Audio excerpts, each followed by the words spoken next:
Welcome to Science, Health and Healing Encyclopedia of Children's Health Core. I'm Dr. Majid Ali. The subject of this article is Children's Mental Health. What can parents do? Part 7. Here are two questions for you. Does your child have low blood sugar levels? Second question. Why should you know about it? Let me take the second question first. If your child has low blood sugar, that means your child's brain does not get enough fuel, enough energy to work. It's that simple. If your child has low blood sugar, your child's brain's neurotransmitters cannot work. The calcium channels, potassium channels, sodium channels in the child's brain cell membranes cannot work.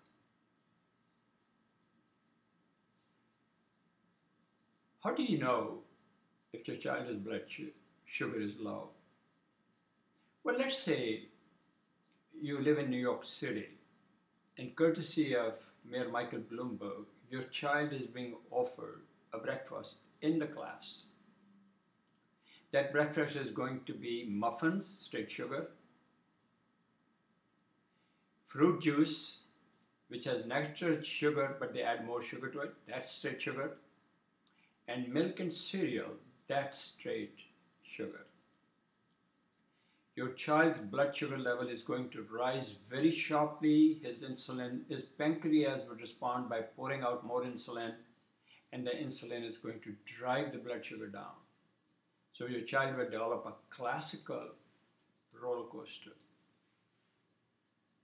But let's say you are not in New York City.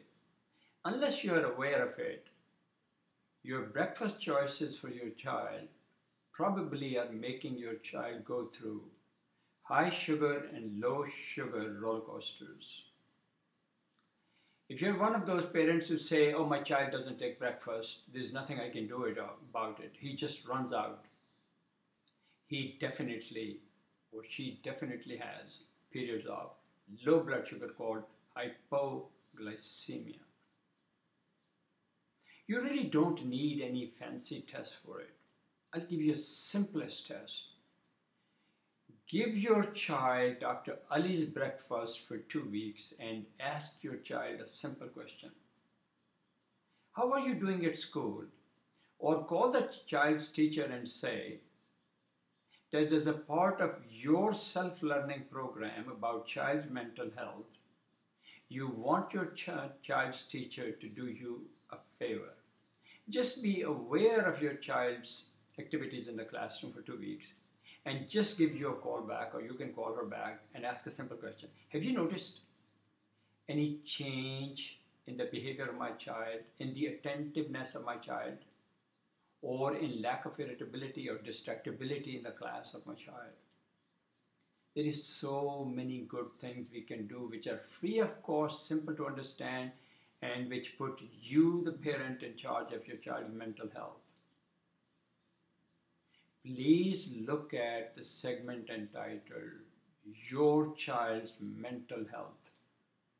What can you do about it? In first segment, Children's Mental Health, what can parents do? Part 1, I don't mince words.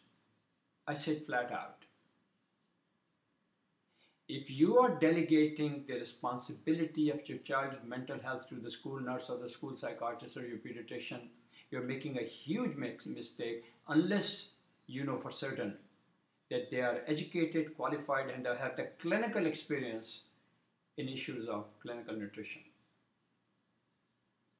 which must be a rare school psychologist or a rare school nurse or a rare pediatrician who really knows anything about clinical nutrition, who understands these issues. Please forward this YouTube segment to your contacts and join in our worldwide mission of providing authentic information for children, their parents, their teachers, other involved citizens. Information that is free of cost, free of corporate deceptions, and free of ideological distortions. Thank you for joining us. and please do so again soon. Thank you.